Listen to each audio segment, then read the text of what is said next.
crime. This evening we are going to be discussing with the Popular Action Party. We are going to be looking at what they have as a project in the northern regions, Adamawa, northern far north regions. They were recently there to, I'm sure, look for militants. They are going to be telling us what they did there.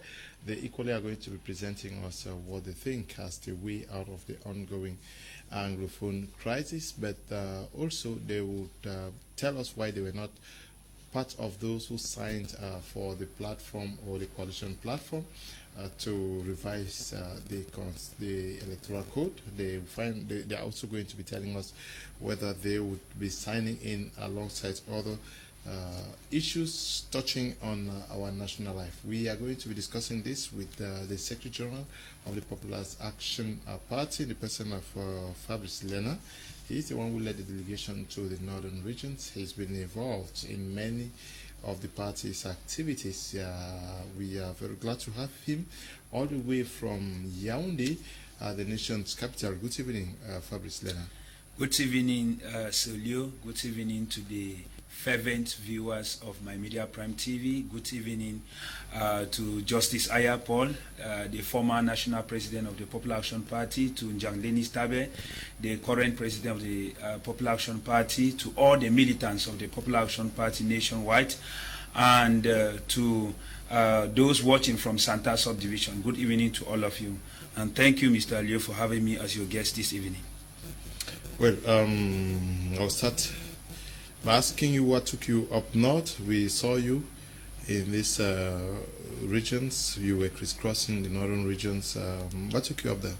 Well, the Popular Action Party for some time have been focused in the southern Cameroons. That's we've been carrying out most of our activities in the southern Cameroons, and we thought that it's wise for us to know the other part of Cameroon, what they are going through. And looking at the parts of Cameroon that have been abandoned, I think the northern part, that is the three northern regions, starting from Adamawa, north and far north, have a lot of untold stories. I discovered a lot when I went to the north. I found out that the north do not have medias that cover most of the activities that happen there. It is mostly reports and relay informations. I also find out that most of the elites and those that are presented in the southern zones as the leaders of the northern people are not actually reflecting the aspiration of the northern people.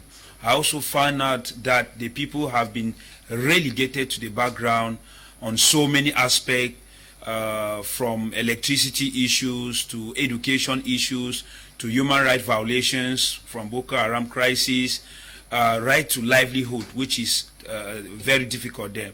Now, all this put together made us to have accessibility to the people, because I went there with someone who masters the northern zone very well. He is also a political figure. Northern regions? Yes, the northern regions. He masters the regions very well. That is Sir Abubakar Siddiqui. I want to also use this opportunity to thank you very much for making the activities of PAP in the north to be very successful, because we had to call and organize for meetings with youth to tell them that we are concerned about their situation. We are concerned about the degrading social life that is unfolding in their own area, and we want to take these reports of what we discussed with them to the stakeholders in the south, to the media, and to the community, for the world to know their own problem and what they are going through. You know, it is important for me to understand that we are suffering in our own area from security crisis, but some other people are dying of psychological trauma, of war of the mind, where there is serious evidence and effects of bad governance. Yeah, because I was going to, my initial question to you was, you were crisscrossing the region. Was it to find out what their problems are, or you were there to implant the party?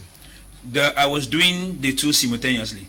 Why finding out the problem of the people and making a comparative study of the problem of the people of the north and those of the people of southern Cameroons, and looking at the south part of the country too.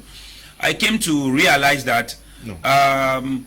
You are going to tell me about what you found out. Okay. But your mission there was to take stock of the situation, and okay, you were not there to implant the party. I said I was doing the two simultaneously. So while discussing with the people to find out their problem, I was putting structures of PAP. So today I can say we have a PAP structure in the Adamawa, that's Gaundere, in Garoua, and in Maroua. I've been communicating with youth there because my preoccupation is youth. Since I found out that our youth representation in the national politics is really very low. So I discussed with youth in Gaundere, in Garoua and Maroua, and decided to put units of bureaus that could work there to relay information, coordinate themselves, carry out some groundwork, give us reports, and move in the perspective of deploring ourselves to look at the approaching future, to be more apprehensive about the approaching future. What did you see in the north? What did you gather from the people, since you were there for facts gathering? I don't want to say facts finding, facts gathering, and you're gathering this information for the party or to relay it to a higher authority? For the party, you know, one thing I find out in Cameroon is that most people do politics from their comfort zone. Yeah, people sit in Yaoundé, in Douala, or at the comfort of their working environment and make pronouncements about places they don't really understand. And to understand a place, you need to go there. You need to visit the people, talk to the people, eat with the people, stay with the people to understand them. We spend approximately 14 days in the north, in the different regions of the northern part of Cameroon. And while there, I found out that life is relatively very difficult in the north, comparatively to even where there is war. Because I can tell you, life is more comfortable in Limbe and Boya, where there is ongoing crisis, than Gaundere, than Maroua. Because you see, the people there don't have stable electricity for more than 24 hours. That's what I experienced, even in hotel services. And you discover that people live on petite businesses, boutique kind of businesses. Food prices are very high, and consumables are mostly from neighboring states of Nigeria. So you see a different perspective of life. And they have untold stories of human rights violations, especially when you cross Maroua. You are going to Mora, to Kuseri, to Mokolo. They begin to tell you untold stories of human rights violations by Cameroon military in the fight against Boko Haram, where villagers, in some cases, could not be distinguished from the terrorists, and they were killed. So all these made me to understand that it is not only the southern Cameroons that is suffering from the bad government of the Yaoundé regime, but also the north region have their own story to tell. And their story interests me because when you travel from Yaoundé to Ngaroua Boulay, which is in the east region, you discover that amenities there are different. But when you cross Ngaroua Boulay to Maiganga, getting to Gaundere, you begin to see a different trend in terms of infrastructural development, in terms of everything. And it also makes one to question, because even the transport system, when you are in the northern region, it has boundaries with west and northwest region. But we don't have direct routes linking these two regions, which pose a lot of problem. Why is it that somebody is in Gaundere or Ngaroua and the person have to come right back from Yaoundé, pass through Douala to go to southwest or to go to northwest? Why not develop the routes that are linking these regions directly? So those are some of the things that I found out, and I see that it is all about politics and concentration of power in Yaoundé in order to manage the territory very well from Yaoundé. So you found out an abandoned northern regions? Yeah, but this is a stronghold of the CPDM. How do we understand that we have we have many ministers from the north. We have the president of the National Assembly from the northern regions. We have a host of other elites. It's the same thing that the north will say that we the Anglophones, or the Southern Cameroonians, we have the Prime Minister, we have Minister of Territorial Administration, we have Minister of Secondary Education. Why should we be crying that we are marginalized for long? You get it? Which means that when you look at our case, it's true that our case is peculiar because of the autonomy we had before getting into the union, but theirs is a system of a culture, because even the citizens of the North are victim of culture and education system. The culture is the assimilation culture, which is embedded in their education system, that makes citizens to look up to people who are leading them as the messiah of the place. And these people who are leading them are being arranged or designed by a system which is in Yaoundé that we all understand is mechanism of corruption, of rigging, of designing to suit the purpose of what they want to extract from the population. And the population, they are tired of not seeing who they wish to see as their leader. And then it makes them to become, to go to apathy, to start singing the song of being apolitical, simply because all their attempts to vote the right people have not yielded any fruit.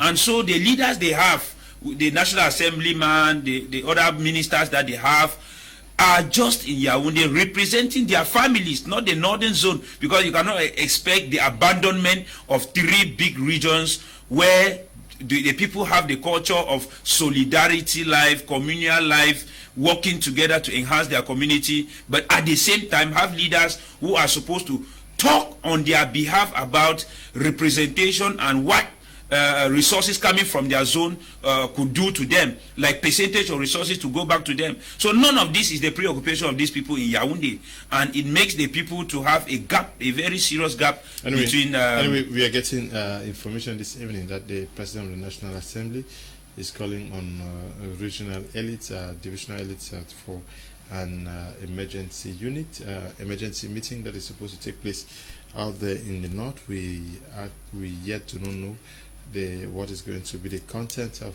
what they are going to be discussing, though it is also stressed in the note that the northern regions are supposed to demonstrate their unflinching support to the President of the Republic, His Excellency President Paul Biya.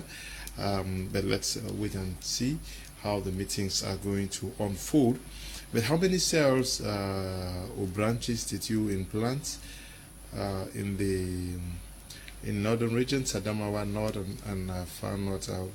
Did you have a massive adherence to your party? Of course. What I will first of all say is that this time around, the political terrain is a little bit complex for politicking.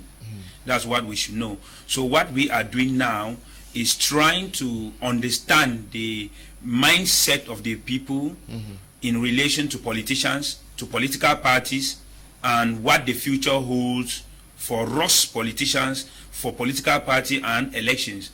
The purpose of implanting unit of parties is for elections and is for the people to vote who they want to represent them. And we have massive turnout of northerners who appreciate and know Justice Aya very well when he was the national president of PAP. In 2011, of course, the former Secretary General Akoson Raymond and former campaign manager Ako Abuno, they went to the north and discussed with people there. So coming to revive that spirit, make them to have that nostalgia of the Anglophone party that they see to have a lot of semblance with their culture, the culture of not tolerating bad governance, the culture of being allergic to rigging elections and machinations of bad governance. So they not actually welcome us, and at the level of Garua, I had about 3 units that I implanted, gave them the power to go ahead, carry out activities in the name of PAP.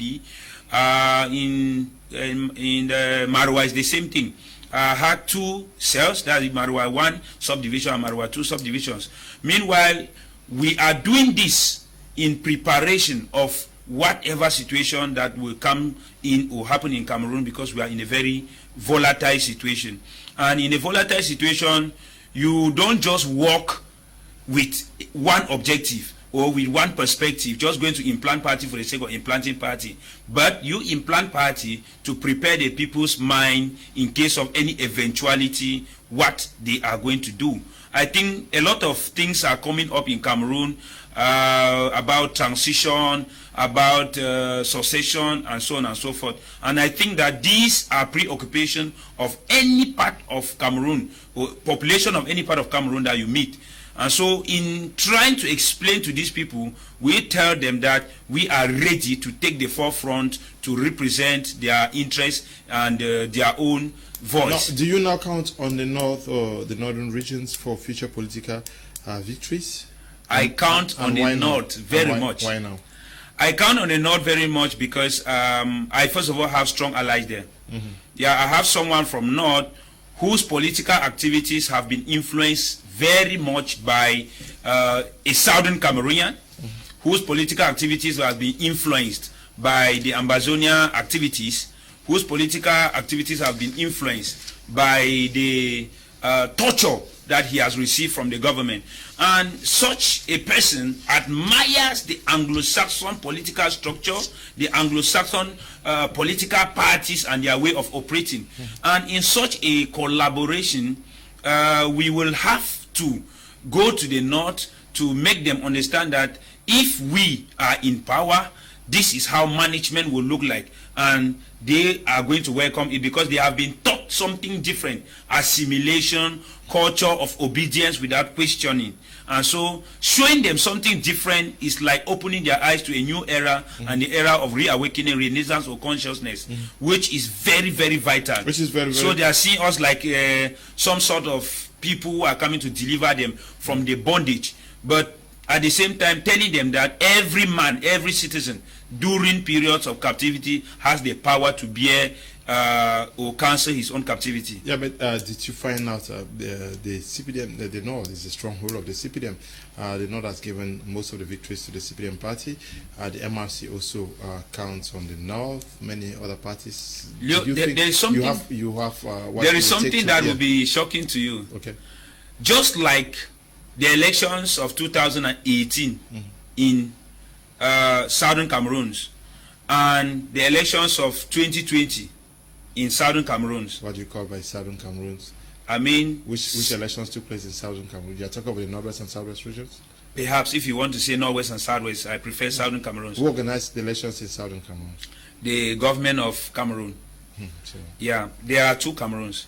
We will come to that during the Anglophone crisis. I might be more explicit on that. I want to say that just like what is happening in the southern Cameroon, where elections are won by 70 to 80%, and some kind of leaders are there to represent their stomach, that's what is happening in the north. The north is not different. We are told that the north is the stronghold of CPDM, but that is a propaganda. That is not reality. When you meet the commoners, when you meet the common citizens, when you meet the people on the street, they tell you that those people in Yaoundé are not in any way representing them. And the machinations of rigging elections in Cameroon began in 1992. We know it up to date. So we should not doubt when we go close to citizens to gather facts. I am talking here because I went there. If I do not go there, I will be talking on speculation, but I'm talking on reports of conversation I had with youths, and I'm sure I sent the images. So, yeah, it is a matter of legitimacy, legality, and people's wish. It is often said that the wish of the people is the wish of God, but are the people really represented? That is the question. Because the parliament, as we know, have never talked about human rights violation in the northern regions of Cameroon. Why the Cameroon soldiers are fighting Boko Haram. Even when the video of the north region where soldiers were murdering a mother and kids were released.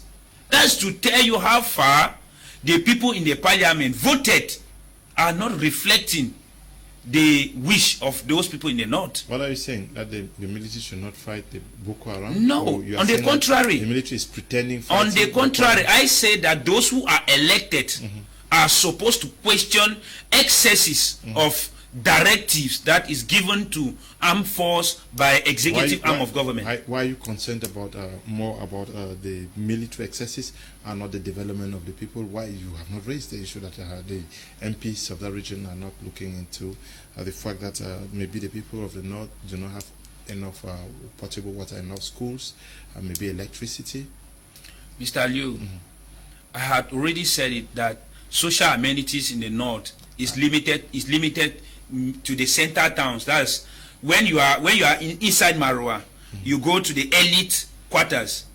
That's all. As you start going to the outskirts of the town, you start seeing very precarious and terrible living conditions. I start by mentioning that. I first of all say that they are suffering. Yeah, but they are the ones who have been voting. They are suffering, first of all. They are suffering. Yeah, but they have been voting for the party. It is a culture. That's why I first of all start by citing that the culture and system of education that had brainwashed the citizens of the north to think that not challenging a leader or those who have voted, it is the best thing to do, or to abandon politics, to be apolitical is the best thing to do, is the order of the day, not only in the North region, but all the other parts of East Cameroon. Yes, we saw a coalition around opposition parties recently, I'm sure last month, with the objective of suing for the changing or something to be done as far as the electoral code of Cameroon is concerned. Your party was not a signatory to that coalition. Why? Well, you know, first of all, to survive as a political party in moment of crisis, security crisis, war, is difficult. The Popular Action Party was born in Boya. In Kumba, sorry, and its activities is in the southern Cameroons. The national politics we are playing is because we are in a system where we had agreed mutually that we could try to live together. But at this juncture, the living together is questionable. The living together is questionable because a government dominated by one part of the country has decided that activities must always be the way they want. Political life, economic life, social life must be the way they want. And in such circumstances, it's difficult to agree with someone whose version in support is the other way. Yeah, but you are just coming from the north. You are just coming from the north. Yes. Of course. It's what you are saying, not... no, it's not contradicting. In sharp contrast. No, it's not contradicting at all. What would you going to the north, going to the north, in as much as every people in Africa wishing for self-determination deserve the right to determine whether to be autonomous or not, to be separate or not, we are still Africans and must care about one another. If Southern Cameroon separate from Cameroon today, I will still go to the north to check about their condition in order to give my own political advice and help to them. What are you saying in effect? I am saying that... You're talking about a coalition of parties that came together. Good. I was coming to answer your question, yes, Mr. Yes, you're talking about Southern Cameroon. Yeah, I was coming to answer your question. Yeah. We are from Southern Cameroon. Popular Action Party is from Southern Cameroon. We were born in Southern Cameroon. And we have a serious issue on the table. The issue is the war ongoing. The issue is the people that they are killing. The issue is the fact that I cannot go to my place of origin there to go and preach politics or election or talk of reform of electoral code. I have a lot of experts, people who have done constitutional law, who have done judicial jurisprudence, common law experts, who are in refugee camps in Nigeria, who are in bush as IDPs, and some of them are in this comfortable zone. When you want to talk about these people, when you want to talk to these people about electoral code, what are the proposals that you have for us to change electoral code? The question that you first of all ask you is, what elections? What elections? Because we will not be talking about electoral code when there is no guarantee of implementation. You went to the north to look for militants, implant the party. Yeah. For what purpose? Is it not for future elections? To prepare Cameroonians there, because we are in a process where inevitably we must sit down to talk. That the government of Cameroon and Southern Cameroonians, yes, including the people of the north, we must talk. What stops you from also looking for ways to fix the electoral code? Because at the end of the day, elections are going to hold. No. The problem of electoral code here, Mr. Leo, is a matter of system. It's a matter of system. With the best electoral code in Cameroon to violate laws is very normal to them, and they are very good at inventing what they call exceptional circumstance. L'impossible n'est pas camerounais. They apply that in politics, which means that at the time when they want their agenda to go through, whether the electoral code is stipulating A and they want to do B, they do the B, and whatsoever thing is coming should come. It is embedded in politicians managing this country. It's cultural. It is something that is like an identity of these people. So it will not serve any purpose to go and coalesce people under a canopy of changing electoral code that will not yield any fruit. It's like wastage of resource and time, Mr. Leo. So for us, we think that the preoccupation, the pressing issue for now, is to push the Yaoundé regime, the government of Yaoundé, to consider signing ceasefire, an official communique of ceasefire, wherein we could first of all discuss issues that are at stake before going to electoral code. No, because if electoral code is, even if electoral code is changed today, the war in Southern Cameroon will not stop, and I will not be able to go back there and stand for election. And the interest is first of all my people. So meanwhile, the politician in Nyongekele, or the politician in Fundi, or the politician in Wuri is able to stand for elections here with a good electoral code. Are you saying that until the war is stopped, you are not going to school, you are not eating, you are not living? Those are micro elements of life. Yeah, we are looking at the macro element of life. We are talking about the electoral code. Electoral code must have a dispensation for it to operate, Sir Leo. The dispensation is that conducive, enabling, peaceful environment where citizens have the mindset. When Cameroon was not at war, we used this electoral code. Were you comfortable with the results because there was peace relatively at the time? No. So when I get what you are saying, you say that when things are going to be peaceful, everything, of course, the electoral code is going to work. It will work. Yes, but we had peace before now, and you people have always contested. There is a system in place, and it's dated as far back as 1992. I said election malpractices in Cameroon is historical, and I've also made mention to you that as time is going, the condition is getting worse, and one factor responsible for this is the fact that we have a president that has overstayed in power. Which is a problem, and in as much as he is still in power, there is still a problem of guarantee of implementation of good results of elections. Yes, the coalition said at the end of their first meeting, they've met again, that they were still waiting for proposals from political parties. Are you saying that you did not make any proposals to them, and you also believe that the coalition is bound to fail? I am saying that it is wastage of resource and time. I will not mix my words. It's wastage of resource and time. That will not yield fruit. For me, it's like playing politics or remaining relevant in a political scene. Because we have serious issue here. We have serious issue in Cameroon, which is the obtaining ceasefire in what is going on in Southern Cameroon. Obtaining ceasefire. That's the first thing. Without ceasefire, Mr. Liu, we will be doing what we are doing in Cameroon, and some of us who stand to speak, to do and carry actions on the ground, looking at the situation that our people are going through, have in our conscience the burden of participating to enable the suffering of the people by going in for what we know will fail. So the target should be the bigger picture of the obstacle to the people's progress, which is the regime in place. Its authorities, its officials, its appointed and elected officials. We've not had any credible elections lately.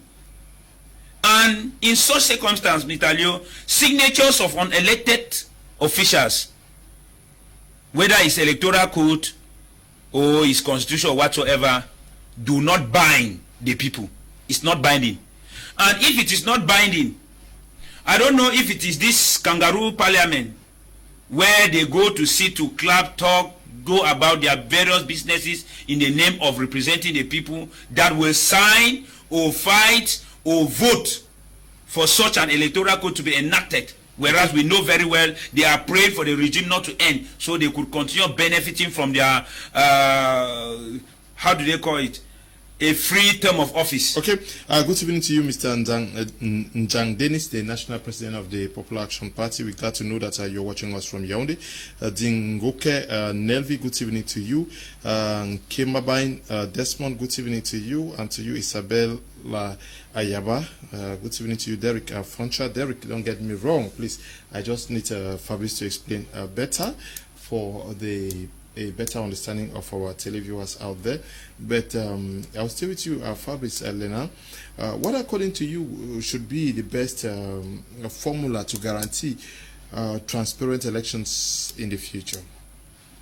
We of the Popular Action Party have written proposals concerning elections. And for us, we think that elections should be organized in an electoral commission in a federal constitution. So we are envisaging election in a federal constitution. And this must be after the people's will have been determined. That is why for us, the uncertainty of the question of form of state in Cameroon is like the obstacle to any political action, especially for us from the Southern Cameroons. And this could be changed. This could be changed in the circumstance where a referendum is conducted and majority of the population that way say we want separation. And in some circumstance, democracy reigns. And if democracy reigns, we take our federal proposal to where we are coming from and make the proposals there. In as much as we are still in this union and we don't yet have a recognition of a state, and we don't yet have a referendum or a dialogue, we function with the status quo, giving the authorities the signal of the danger of the approaching future apprehensively. So we have written proposals of elections to be organized transparently, because what is happening now is not election. It is an organized structure to keep, maintain, retain, and sustain a group of people, elites, political, cultural, economic, to continue gripping the population and sucking them dry of their human and natural resources, which is unacceptable. It is terrible. It can't continue anymore. Now, you are making a proposal for constitutional reform within a federal structure. Are you saying that without that you are not going for elections? What if elections were called, we're expecting elections in 2025 now? Are you saying that should things remain the way they are, the Popular Action Party is not going for elections without a revision of constitution? You are not going for elections, yes? In as much as war is going in the Southern Cameroon, Popular Action Party cannot go in for elections. The guarantee for us to go for election is end of war in Southern Cameroons. That's the first thing. Then the second thing is that political situation is dynamic. The dynamism in political events in the country makes it for one to review its stance as days unfold. In 2016, we saw the euphoria of the applause given. People deploy with all energy to the teachers' trade union and the lawyers' trade union. They were the heroes at the time.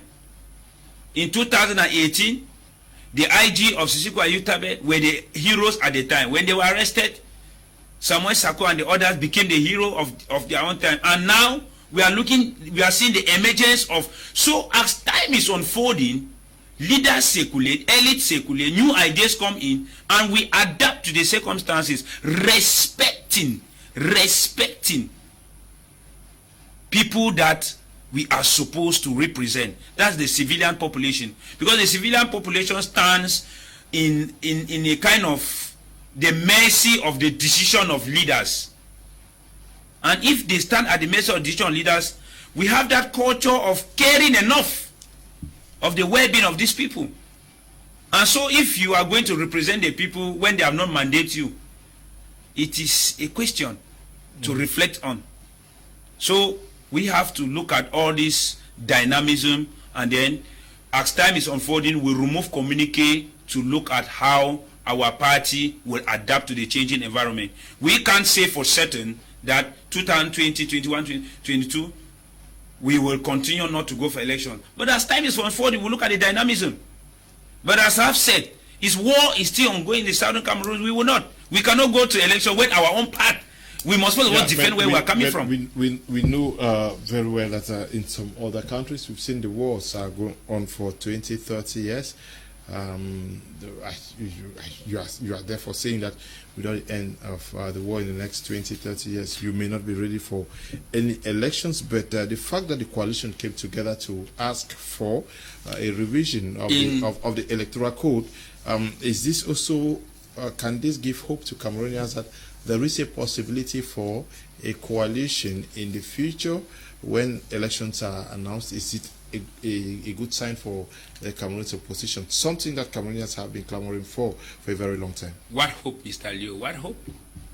What hope are we talking about here? You know, the foundation of Cameroon multi-party politics is very bad, was very bad. Mm-hmm.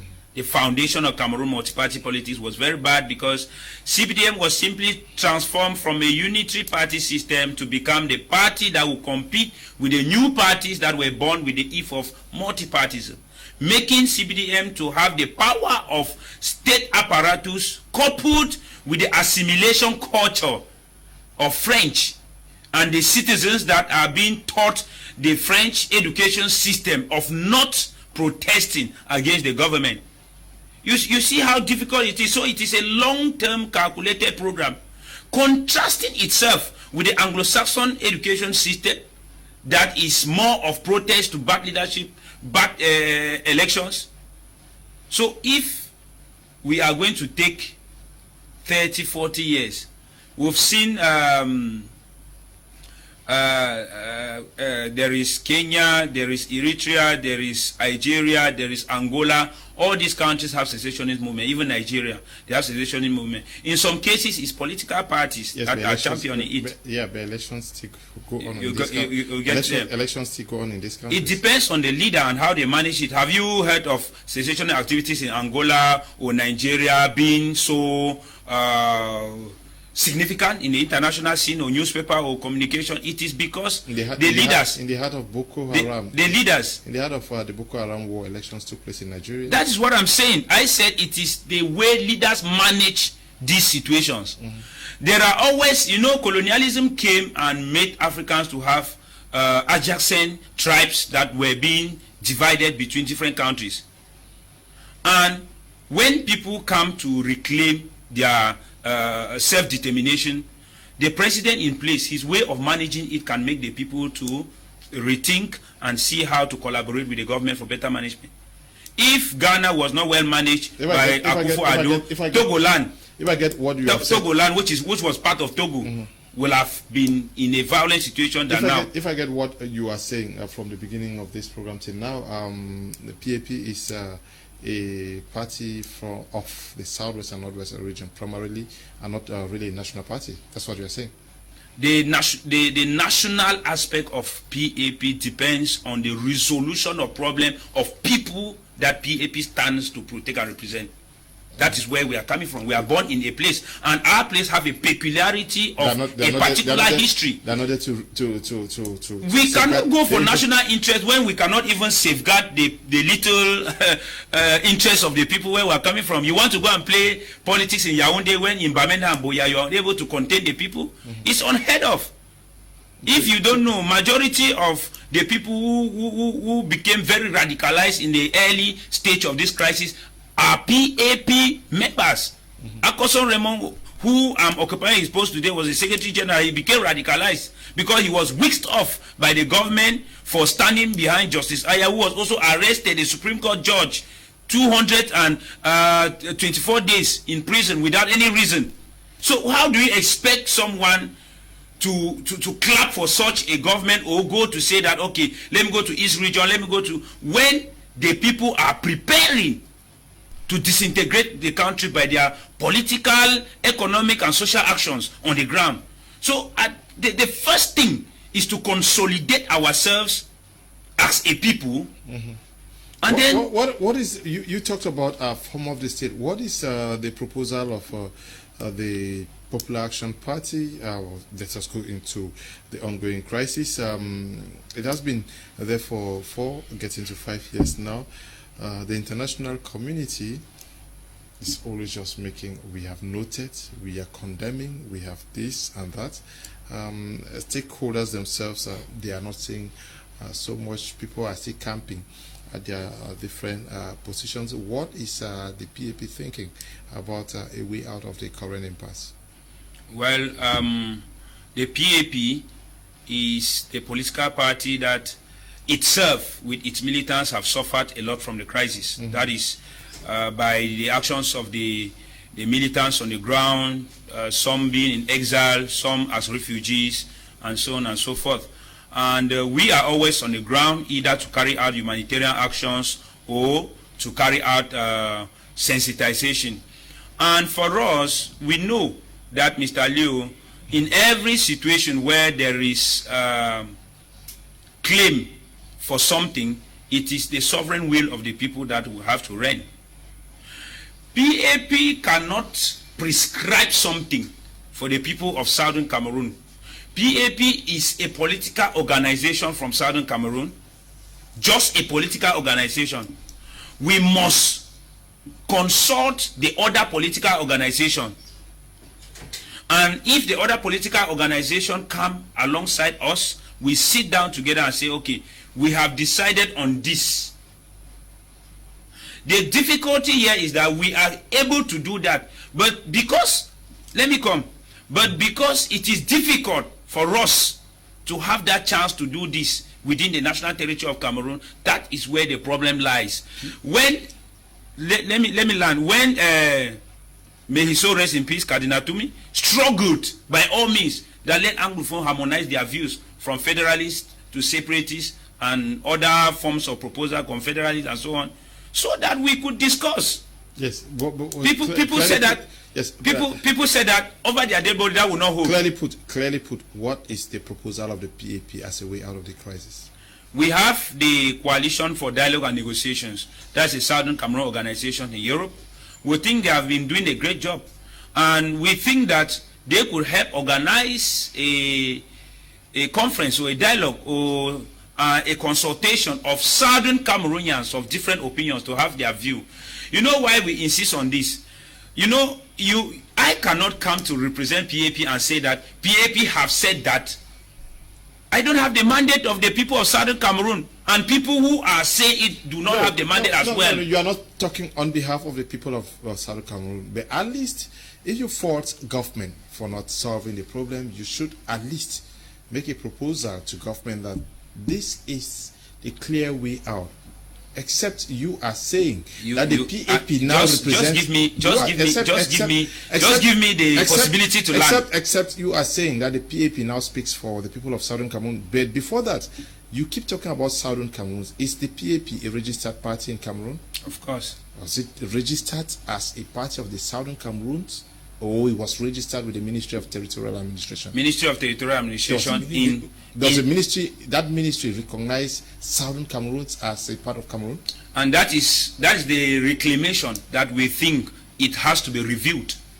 It has to be reviewed because they are no more treating the people as part of the Cameroon that they voluntarily wanted to be. And it is not before the PAP went for elections. Before the PAP went for elections. Of course. Did they go as a party from Southern Cameroon? Because or you are just changing? No, it's not changing.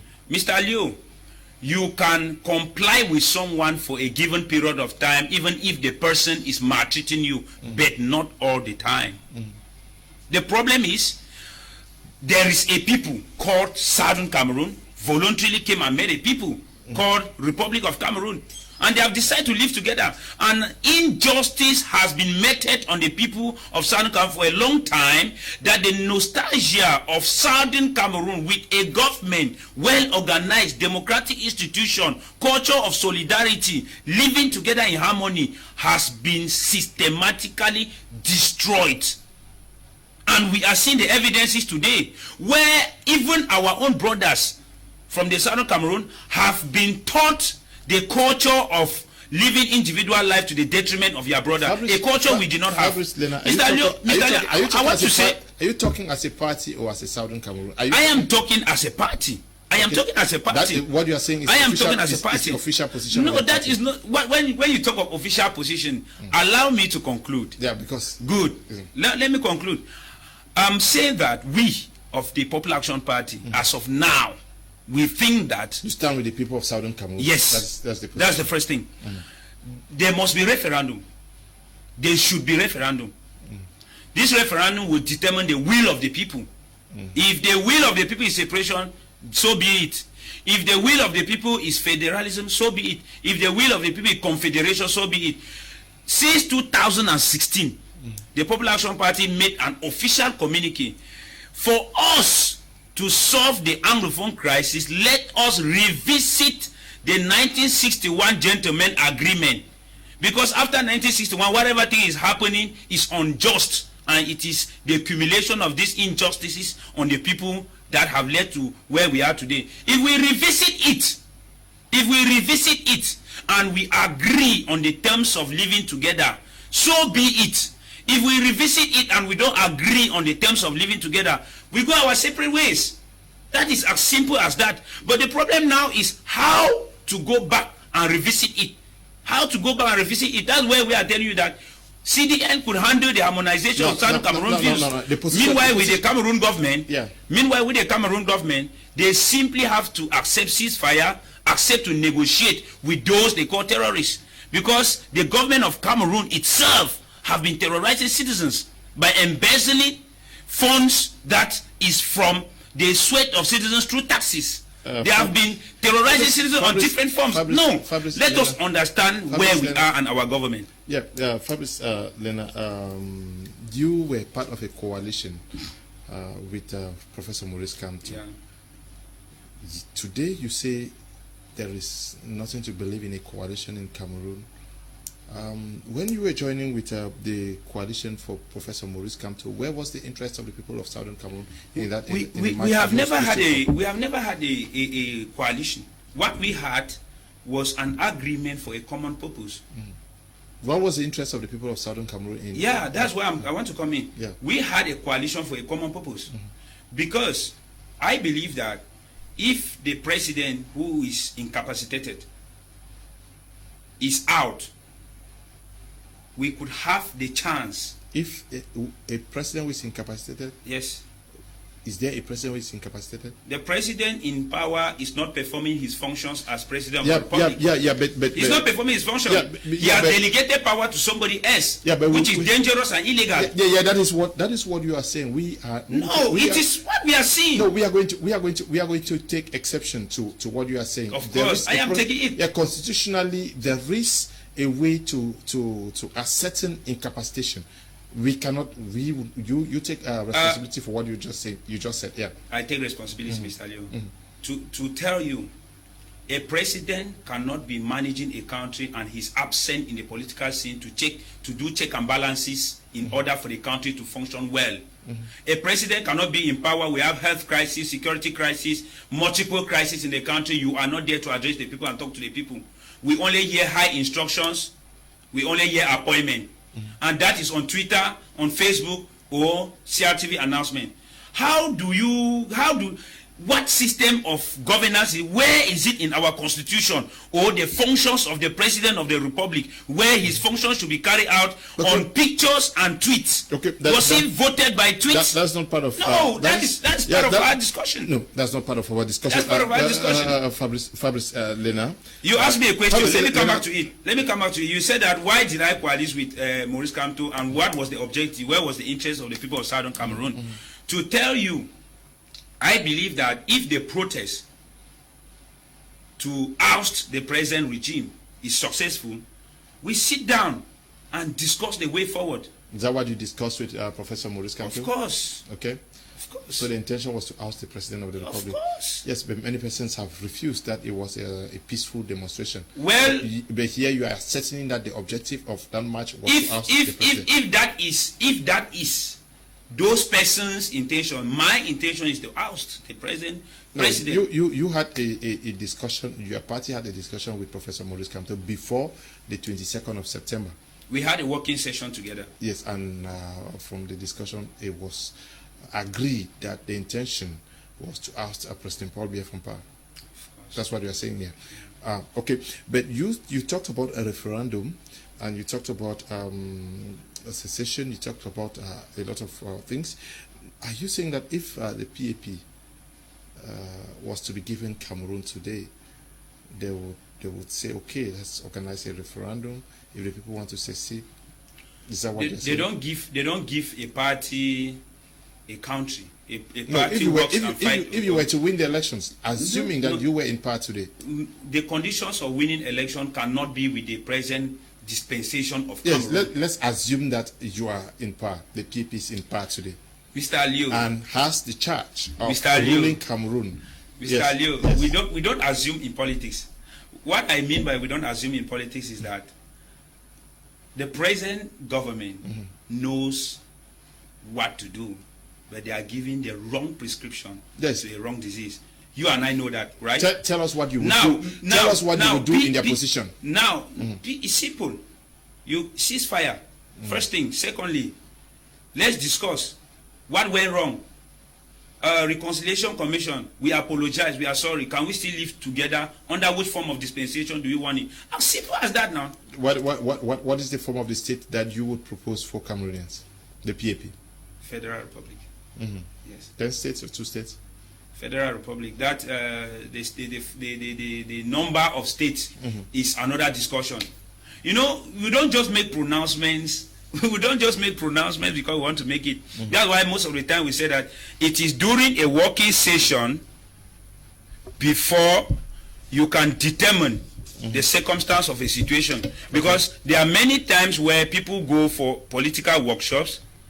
Upon arrival, when you discover and have facts, then you can make your mind on that. This is because sometimes, like I said earlier, people make pronouncements at the comfort of their working place. Yeah, but when you travel, when you go to, let's say, Cross River State, Nigeria, you go to Ogoja refugee camp, Amana refugee camp, Dianare refugee camp, Calabar. You look at how Cameroonians are living there and how the consulate of Cameroon is treating Cameroonians there. Then you will begin to ask yourself, what has these people done to deserve this kind of thing in 21st century in an agreement where they agree together to live together? And then the people who are enforcing the decision, using the instrument to enforce the decisions, are there. They have the power to sign the pen that, okay, let it end. Let us discuss. Whether the war stays 20 years, 30 years, at the end, Mr. Liu, we have to discuss. Whether with this leader or the next leader that will handle Cameroon, there must be discussion. That's the only way that wars have ever ended. Okay, Jack Shilgo, we're saying that Mr. Liu, stop fighting him simply because he speaks his mind. Please respect yourself as a journalist. I have to ask the questions, please. It is also my role to ask the questions, except you want Fabrice to come here and speak whatever he wants to say. Then there would be no need for me to be here. But thank you. I appreciate your proposal. It's democracy. I respect. You say I should respect him. Also respect what you are saying. Your opinion, Jack Shigo, and to you, La Pipi, good evening to you, and to you, Kmer Esamba, my brother, who is watching from South Africa. Good evening to you. You're asking questions. Elvis Fomukum, good evening to you too. Glad to know that you guys are watching. But a lot has been said about a possible transition in Cameroon, and the President of the Republic raised that during his address to the youth. I'm sure that was on the 10th of February this year. Yeah. How prepared are the youth of Cameroon to take over the command baton in Cameroon? Thank you for that question, Mr. Liu. This is where I will turn to my fellow brothers and sisters who are in a median age of, let's say, 20 to 40, which I consider my peers or youth. You know, what we are suffering today is partly because of our individual decisions. Because individual responsibility amounts to collective response and collective effort. The youths today are fond of being apolitical, are fond of politics is dangerous, politics is for the old, and most of the time I don't blame most of these youth because of the education system, which has brainwashed them. Because if you are having professors in the university whose objective is to orient you to sing for a political party than to teach you to choose, you know, this conflict between do it yourself and tutoring someone or guiding someone to a particular direction is a problem that has affected the youth. In as much as we found ourselves in this situation, there is individual responsibility of engaging to influence decisions that affect your age group, affect your lives. So who are you blaming? You are blaming. I'm talking to the youth. The old guard. I'm talking to the youth. In as much as we are blaming the old guys, the youth have a lot of responsibilities.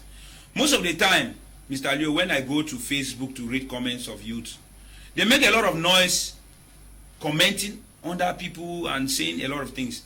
But when you want to engage them, you don't see anybody. Practically, when you want to engage them, when you want to take their responsibility. Yes, because I was going to ask you that. When you want to work with them, come on board. You know, many people will go, you are going to get killed. You are going. How many people die of road accident in Cameroon per year? And how many people die of political persecution per year? If you ask those pragmatic questions, you will discover that nobody dies of political persecution, but people die of bad roads. People die of hunger.